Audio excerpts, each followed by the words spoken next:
But if I take all of those customer stories and aggregate out of the picture for a second, that same problem statement is how we started the company and how we evolved into what we are. So very, very quickly, I'll give you our story. So we originally started as a site reliability agent.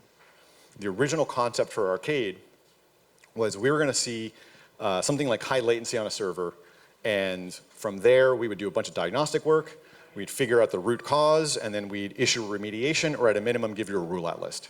And our demo was incredible.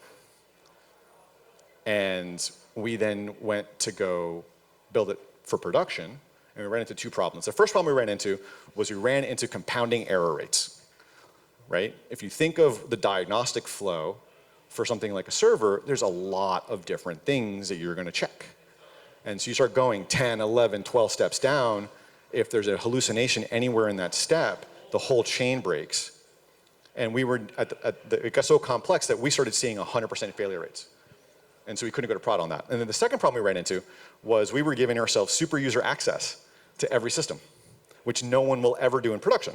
And when we tried to give ourselves what's called scoped access or privileged access, we learned the hard way that there was no way to do that in agents. And so we ultimately had to invent a new way to make this work for ourselves.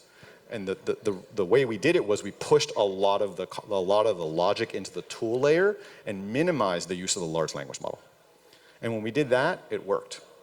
But in doing that, we realized we built something more important, which is Arcade. But the lessons we learned are what I'm going to walk you through. So we talk about this as the agent hierarchy of needs. What are the things that your agent needs to have in order to be the agent you want it to be when it grows up? And so the first thing